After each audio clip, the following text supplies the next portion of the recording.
Voilà, bonjour. Donc j'ai pris quelques notes pour tenter de lutter contre l'habituelle confusion qui s'empare de moi dans pareilles circonstances. Donc déjà le titre, hein, le rôle des réseaux sociaux, on aurait préféré qu'il y ait un point d'interrogation ou quelque chose du genre, parce que ça formule une espèce d'assertion, une espèce de certitude. Oui, les réseaux sociaux jouent un rôle là-dedans. Alors, ma position est que cette question, elle est à remettre dans un contexte plus général qui concerne les réseaux sociaux dans quelques circonstances que ce soit et qui sont souvent vus selon le prisme de la diabolisation technologique. Internet, c'est le diable, de la disqualification des usages, voire même de la pathologisation des usagers.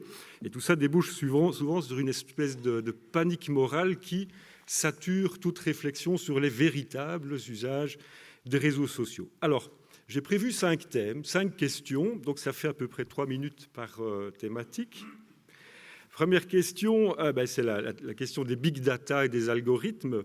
À qui acceptons de livrer ces données personnelles? Ça veut dire aussi par qui accepte-t-on d'être contrôlé? Le deuxième élément, c'est la question des modèles, supports et contenus de propagande. On va voir qu'il faut renoncer, c'est la fin du modèle centralisé en termes de propagande et de communication. Ces nouveaux modèles affectent-ils les adolescents? Lesquels et pourquoi? Du coup, on peut se poser la question de savoir si la contre-propagande n'est pas plus efficace quand elle est menée par les adolescents eux-mêmes plutôt que par des programmes qui s'imposent à eux.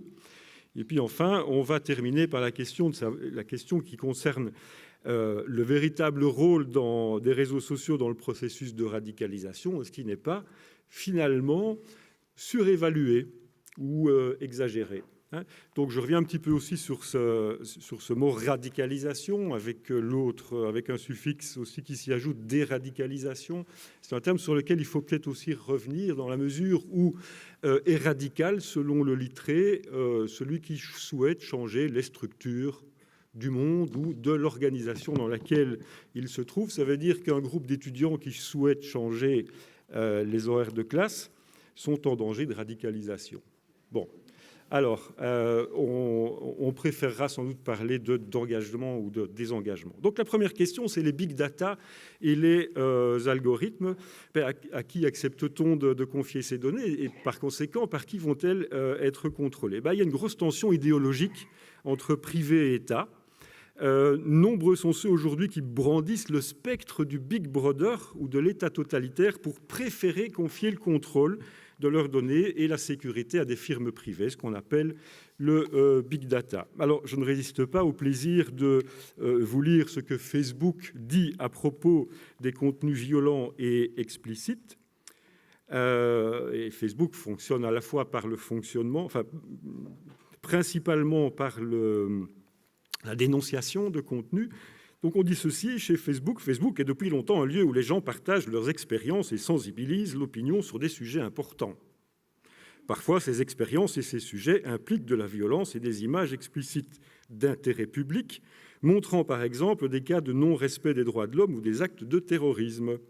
Dans de nombreux cas, lorsque ce type de contenu est partagé, c'est pour le condamner ou sensibiliser les autres sur le sujet. Nous supprimons les images explicites lorsqu'elles sont partagées par sadisme ou pour célébrer ou glorifier la violence. Il y a un petit côté bisounours là chez Facebook et qui ignore aujourd'hui la manière dont les informations peuvent circuler. C'est un gros chantier. Ce n'est pas parce qu'on reçoit une information disant « Regardez, ces images sont le fait de très méchants terroristes », ce n'est pas pour autant que les images ne vont pas circuler d'une autre manière avec un autre commentaire. Donc voilà. Voilà pour le contrôle effectué par des organismes comme Facebook ou YouTube. Il y a aussi le cas Twitter qui pose un autre problème. La division Twitter de Daesh, par exemple, est très bien organisée au point que Abou Bakr el-Baghdadi, qui a été proclamé calife de l'État islamique en 2014, s'est fait surnommer le calife Twitter. Pourquoi? Parce que, comment ça fonctionne? Il y a plusieurs comptes officiels du prétendu État islamique mais qui présentent des profils ou des avatars anonymes. Donc on ne peut pas repérer, ou très difficilement, qu'il s'agit a priori de comptes délictueux. Et par contre, il y a toute une série de comptes associés abonnés plutôt à ces comptes Twitter qui, eux, vont être chargés de relayer les contenus de propagande et donc élargir ainsi la propagande islamiste radicale. Et ce sont ces fameux comptes qui sont généralement supprimés par Twitter, mais ce n'est pas si grave que ça, puisque dans ces fameux comptes supprimés, il y a toujours un indice qui permet de retrouver un nouveau compte Twitter pour remplacer celui qui a été supprimé. On considère que 10% de l'activité de Daesh sur Twitter était consacrée à rénover ces fameux comptes disparus. Alors, deuxième question, c'est la question des algorithmes et des chambres d'écho. C'est vrai que c'est un vrai problème. Vous savez tous que quand vous menez une recherche sur Google, elle est elle-même contaminée par vos recherches précédentes. C'est un des algorithmes de Google. Donc, un individu qui s'intéresse au djihadisme radical, par exemple, à force de rechercher des informations sur ce sujet, ne va plus trouver que des informations sur ce sujet. C'est ce qu'on appelle les chambres d'écho. Les jeunes dans les réseaux sociaux, on considère que la moitié d'entre eux ne s'informent aujourd'hui que via les réseaux sociaux dans un processus relativement endogamique. C'est-à-dire que dans les groupes, dans les réseaux sociaux, vous allez fonctionner principalement par affinité culturelle, par un certain nombre de valeurs, et ce sont systématiquement les mêmes informations ou la même teneur d'informations qui vont y circuler, parce que si vous ne le faites pas, vous allez purement et simplement être trollé, comme on dit aujourd'hui, par le groupe. Et donc, contrairement aux médias classiques, au journal télévisé, où vous êtes en rendez-vous avec des informations qui ne vous concernent pas forcément et dont potentiellement vous pouvez refuser le traitement, dans les réseaux sociaux, en gros, vous allez chercher l'information que vous connaissez déjà. Alors, point 2, modèle, support, contenu de propagande, fin du modèle centralisé. On a vu le problème des tuyaux, maintenant on va voir un petit peu ce qui circule dans les tuyaux. Donc, à propos des nouvelles organisations terroristes, il faudrait parler plutôt de système terroriste que d'organisation. C'est-à-dire qu'il faut rompre avec le modèle traditionnel de la propagande de papa, je dirais, qui est celle de Ben Laden, qui fonctionnait de façon extrêmement pyramidale, en disposant d'ailleurs de moyens techniques relativement faibles, en gros les moyens classiques. Aujourd'hui, on a un système de communication qui fonctionne pour grande partie sur ce qu'on appelle en anglais le peer-to-peer, c'est-à-dire de pair à pair, une circulation horizontale, l'idée étant de faire de chacun des sympathisants une espèce de communicant. Mais c'est évidemment beaucoup plus compliqué que ça, on va le venir. Alors, ce qui est assez intéressant, c'est que cette façon de communiquer... Yves, s'il vous plaît, oui. Yves, 5 minutes encore. C'est vrai ? Bon, merci. Alors... C'est très grave, il faut que je vous le rappelle. Oui, bon, c'est pas grave. Donc, je vais terminer en 5 minutes. Donc, c'est assez intéressant parce que cette formule de communication est assez similaire à ce qui est mené dans les opérations de terrain, dans la mesure où on veut fabriquer des combattants dans la cuisine de maman pour aller abattre le voisin de palier. Ça fonctionne un petit peu comme ça dans la communication. Bon, alors, point suivant. Adolescents, a priori plus fragiles. Pourquoi ? Ils sont plus poreux à ce système de propagande. Pourquoi ? Parce que, d'abord, les adolescents sont en construction adulte et même en construction sexuée. Ça, c'est un truc qui paraît un peu bizarre dans ce genre de colloque, peut-être. Mais en tout cas, la propagande fonctionne beaucoup sur le mythe de la masculinité chez les garçons, la vision héroïque de la virilité. En gros, on dit aux garçons, on va te permettre d'être un homme tout de suite. On va te donner un fusil et en plus, on va te donner des femmes si tu vas combattre. Alors, pour un gamin de 15 ans, c'est galère de trouver une femme. Bon, je ne vais pas parler de mon cas, je n'ai pas assez de temps pour ça. Mais les adolescents, garçons, c'est parfois galère pour trouver une femme. Et on leur dit, voilà, tu peux être un homme tout de suite en allant combattre. Pour les filles, c'est la même chose. On leur dit, tu vas être une femme tout de suite parce que nous, on va te promettre un combattant dès que tu arrives et en plus, tu vas servir les valeureux combattants. Voilà. Donc, la propagande considère que les conquêtes du féminisme assèchent en quelque sorte le modèle traditionnel du féminin, complémentaire au masculin.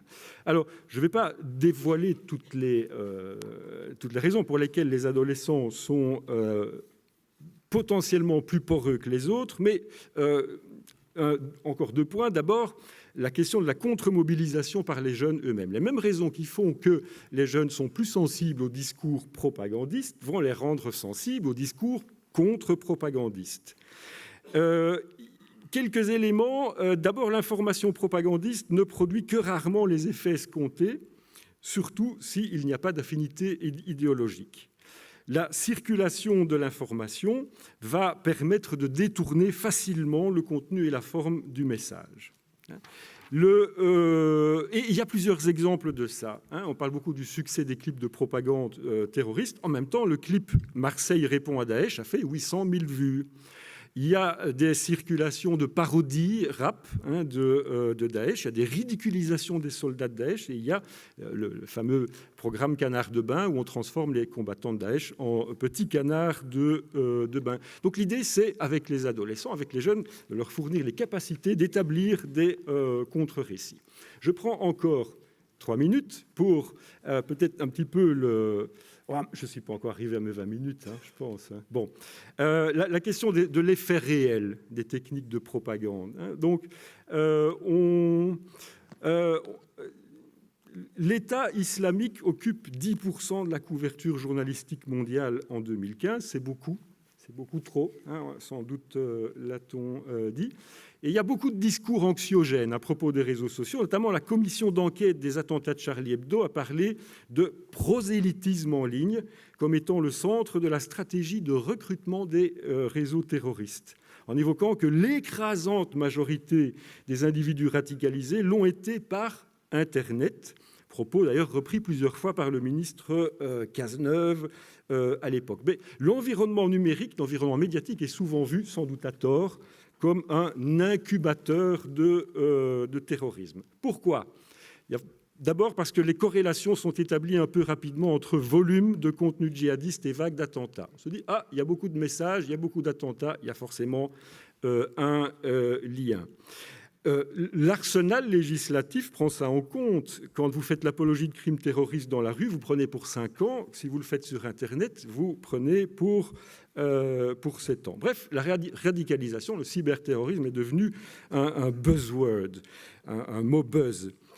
Il faudrait, pour travailler véritablement et en profondeur cette question, au moins 3 approches possibles et différentes. La première approche serait la question est-ce que vraiment Internet sert comme outil de planification d'attentats ? C'est très différent d'une deuxième approche qui est Internet comme espace de diffusion de contenu extrémiste. Là, sur ce plan-là, il n'y a pas d'études qui montrent clairement que parce qu'il y a des messages de propagande, il y a forcément, en termes de réception, une radicalisation menant forcément à la violence. Et puis, il y a une troisième approche qui est sans doute plus intéressante, c'est Internet comme espace favorisant le passage à l'acte violent, mais pas comme déclencheur de celui-ci. Et donc, une série de métadonnées montre que, en tout cas, Internet n'est pas systématiquement un moteur de passage à l'acte violent. Donc, il faut un peu déconstruire le mythe du loup solitaire qui s'auto-radicalise tout seul sur Internet en passant son temps à regarder des films, mais plutôt une espèce de convergence de situations. 2 éléments sont plus importants, et je termine par là. La présence assez systématique d'un mentor, qu'on va rencontrer en prison, qu'on va rencontrer autour de la mosquée, pas forcément dans la mosquée. Un deuxième élément qui est assez systématique, c'est un passage par un apprentissage paramilitaire. Ça peut être évidemment le combat en Syrie, ça peut être des exercices physiques dans la forêt, ça peut être l'inscription à un club de tir, ça peut être aussi de la fréquentation de stands de paintball, figurez-vous, qui semblerait dès lors plus indicatif d'un risque de passage à la violence que la simple consultation de sites propagandiste. Alors voilà, j'en termine pour prendre un tout petit peu de hauteur. Disons que j'ai l'impression que les philippiques que subissent régulièrement les réseaux sociaux en cette matière comme en d'autres sont le résultat, en quelque sorte, d'une lecture un peu dogmatique de la philosophie dualiste qui consiste à séparer le monde réel du monde dit virtuel ou numérique, alors qu'aujourd'hui, il faut constater que les interactions entre les deux mondes sont plus que claires. Et cela incite notamment à voir cette question des réseaux sociaux dans une perspective beaucoup plus complexe que le titre de mon intervention semblait l'indiquer. Voilà, je vous remercie.